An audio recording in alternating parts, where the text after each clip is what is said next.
And if one of those offers is to spend some time with your book, what will we learn from it? Yeah, I think the book is really about how can we create a sense of space within time, if you like. In other words, how can we make our time our own? How can we feel that we have some say in how we spend our time and how we use our time?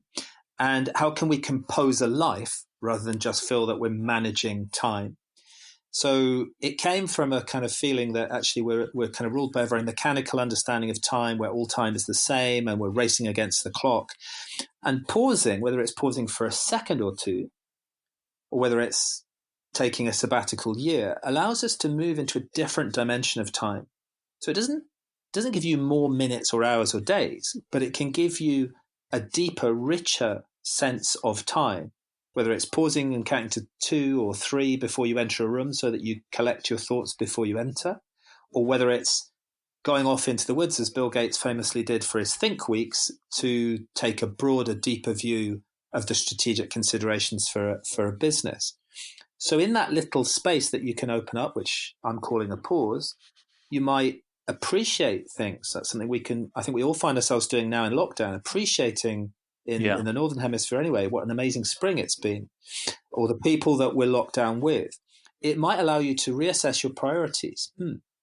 It's very hard in the thick of things to ask yourself, going back to an earlier part of the conversation, am I doing the right thing? Am I doing the right thing for me? Am I doing the right thing for my business? Am I doing the right thing for my colleagues?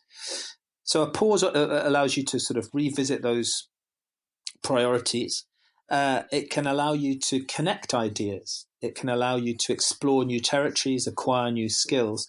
And if nothing else, it allows you to refresh and replenish your kind of own internal reserves. What I think is interesting about it is not about going fast or slow. You can pause even while you're going quite fast.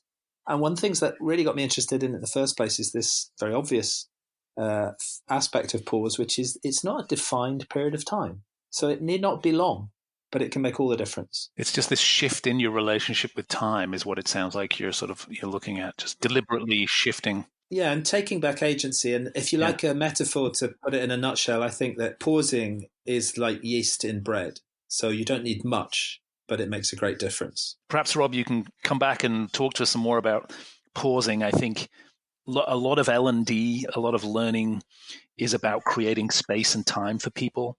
It takes time to learn and to learn new concepts.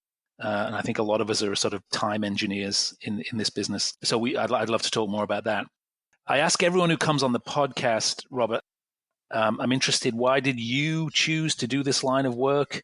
Was there somebody or something that inspired you? Where did you find the sense of purpose around this? I think I've always enjoyed connecting things from different realms. That excites me. So I think the meeting with Gary Hirsch that connected the world of improv to the world of complexity science and creativity, that was definitely a kind of watershed moment for me. But I've been reflecting on this recently and going further back. I don't think I'd go all the way back to my teenage years when I was preparing for the exams to come to Oxford.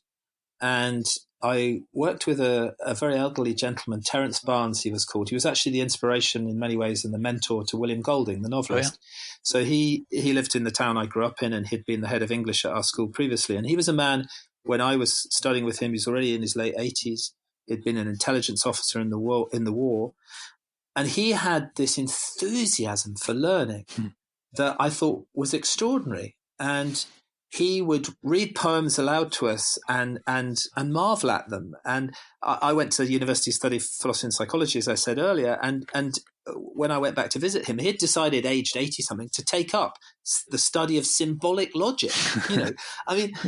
And so I think for me, this idea of this man who at this point was living on his own, his wife had died, and could still be learning, I think that, looking back on it, was a very important moment for me. And I think it helps me feel alive to be learning myself. And I think the best way for me to learn is to help other people to learn. Robert, where can people find out more about you and your work?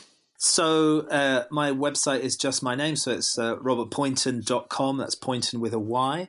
And within that, there's a section on the Pause Project, which you can always get to separately by just pauseproject.space. On Instagram, which is the only social media I pay much attention to, I'm rob.poynton, again with a Y. So any of those places. And I write a newsletter about pause. If people are interested in that, they'll find that on my website. There's a sign-up page there. Love it. Well, make the most of your enforced pause, Robert. Thanks for spending some of it with us. And I hope you and your family stay safe and well. Chris, it's been a delight. Thank you very much. And I very much hope we have another conversation one day.